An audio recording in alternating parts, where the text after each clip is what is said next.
Hello everyone, welcome to our session on designing sustainable revenue with one-time and recurring model using ARM, which is Agentforce Revenue Management. Recently, the Revenue Cloud Advanced was rebranded as Agentforce Revenue Management in Dreamforce. Today, we'll explore how ARM helps you design flexible, scalable, and sustainable revenue models, whether it's one-time sales or recurring subscription. Let's get started to see how Agentforce Revenue Management empowers modern monetization. Here is the agenda. First of all, we are going to see an introduction to one-time and recurring pricing. Then we'll see one-time versus recurring pricing. Then we'll explore ARM data model component that can be used while setting up one-time and recurring pricing. We'll see the setup as well. We'll see a use case and then we'll review the configuration of the use case. So, an introduction to one-time and recurring pricing. Modern businesses use a mix of one-time and recurring pricing to balance short-term gain and long-term stability. One-time pricing drives immediate revenue through hardware sales, setup fees, or implementation services, whereas recurring prices ensures predictable income with ongoing subscription, renewals, or support plans. Salesforce Agentforce Revenue Management enables configuration and management of both models under a unified catalog. Understanding how these models complement each other is the key to building a sustainable and scalable revenue strategies. Now let's see one-time versus recurring pricing. One-time pricing. Charge once for a purchase. Hardware setup fee, perpetual licenses are the example of one-time charge. It generates immediate revenue and faster cash realization.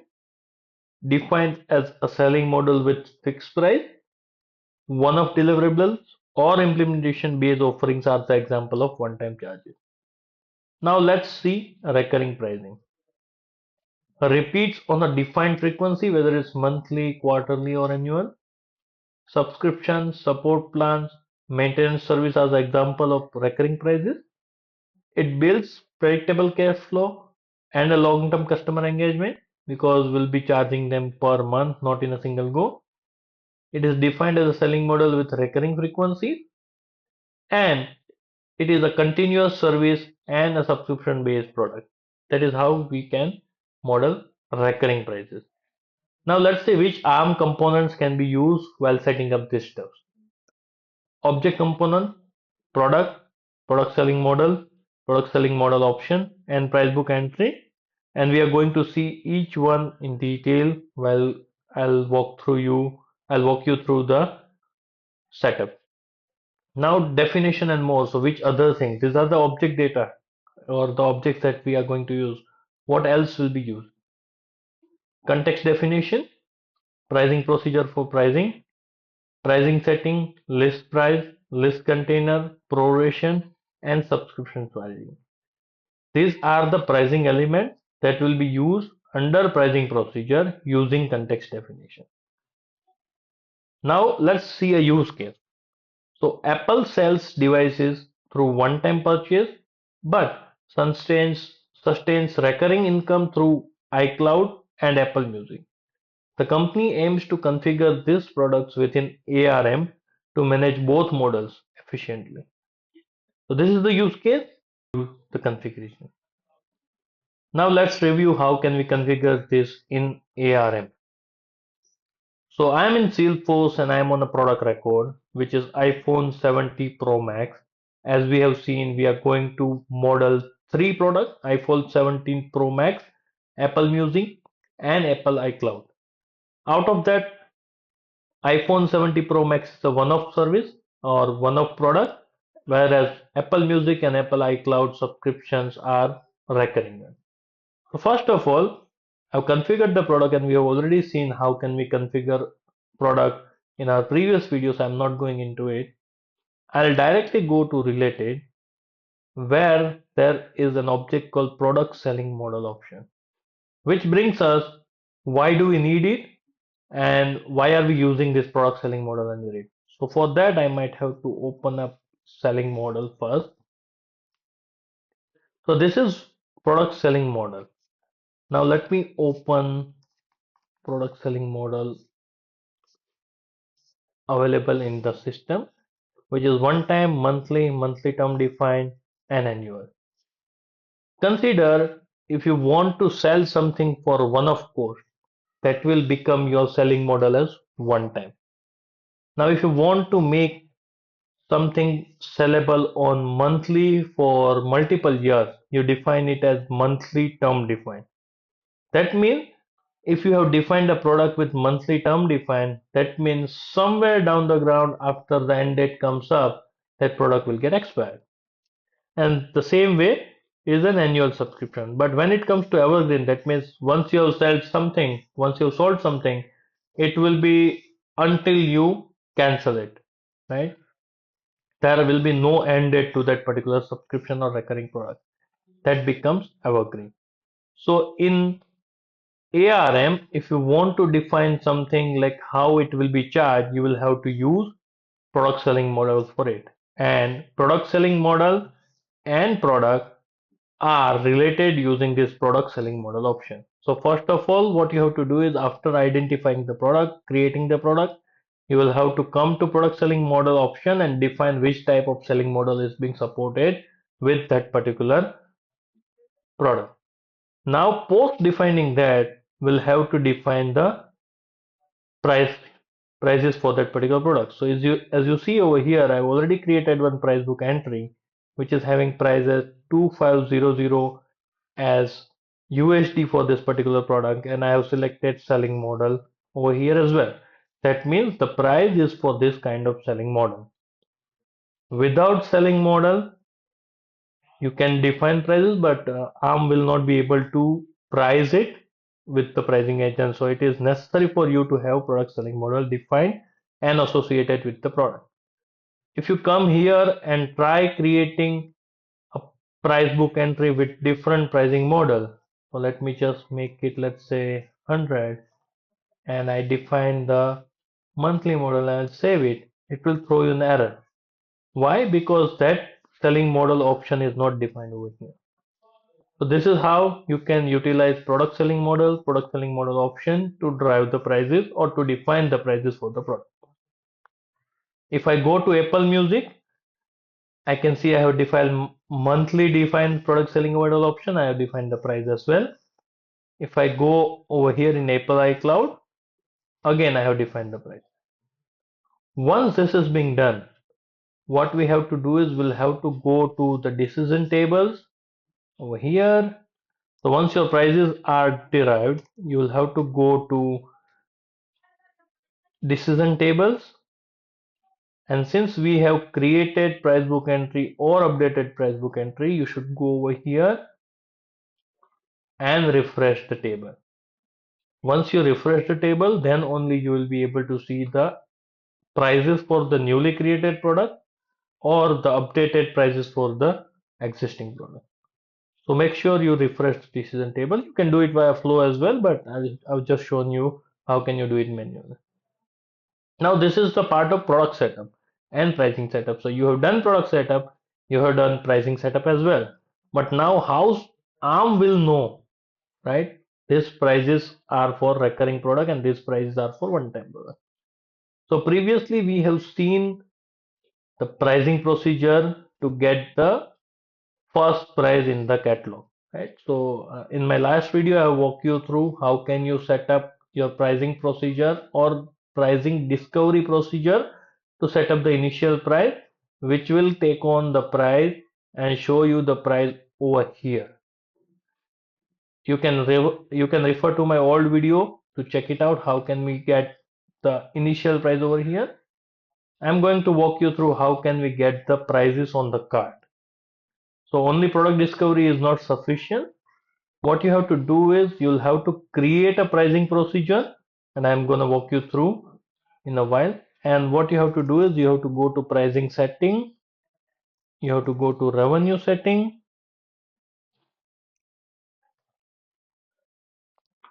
and then you have to define the procedure. I have defined default pricing procedure at both the places. And now let's see what's the configuration behind that. So the very first element over here, this is default pricing procedure, and the first element which is line item. That means which object you want to price. So I'm pricing line item. In case of order line, it will be order item. Then it will return pricing waterfall, net unit price, and subtotal to you. Then the second element is list price. So how would we get list price of the product? So list price element I have used the table as price book entry. The argument that I have passed is product which I want, price book which I want, product selling model of the line that is I'm using, and currency ISO code. Based on that, it will identify the price book entry, then we'll supply the line item to it, and then at last we'll get our net unit price and item net total for the line that we are going to price. This is standard which we have seen in discovery procedure as well. Now let's go and see how this can be used to get your prices done. So I'm just going over here and I'll click on, let's say, iPhone 17, and I'll add it. And let me just save the quote and let's come to the quote line editor. So I can see one line is being added. I don't see start date and end date, and I have seen the price as 2500 as defined in the list price or price book entry. Now it is not having any start date or end date since it's a one-time sell, and we have already seen we have modeled one-time product selling model option for this particular product at the start of the video. That means these things got executed: this list price element, the line element, and list price element. But these elements were not executed since we have a list container, and under that we are having the prices.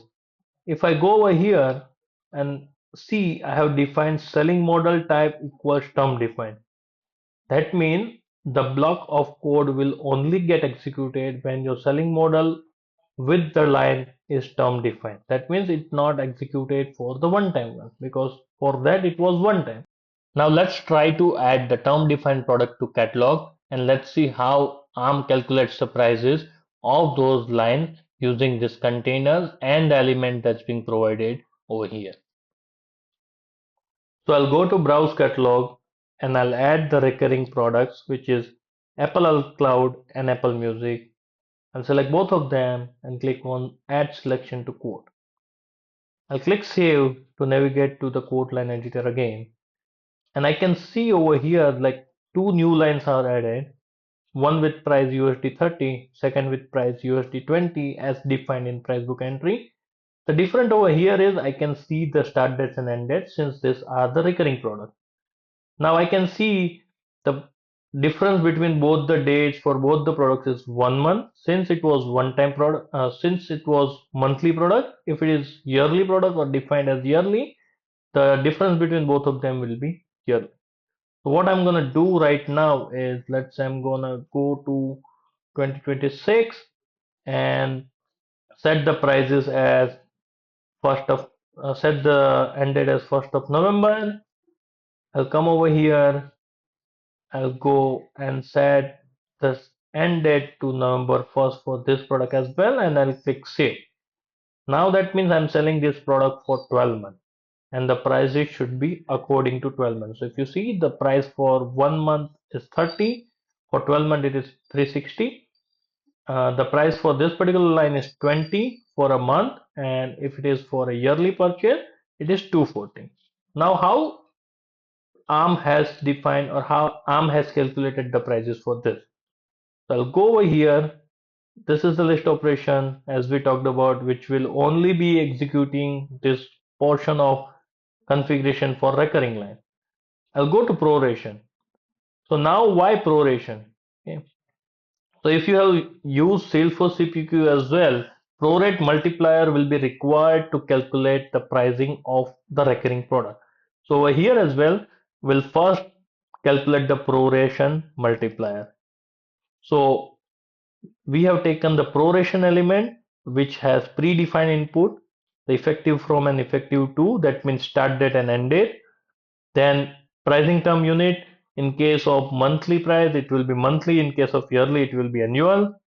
then start proration period, proration period day, period month, and whether we allow the partial proration or not.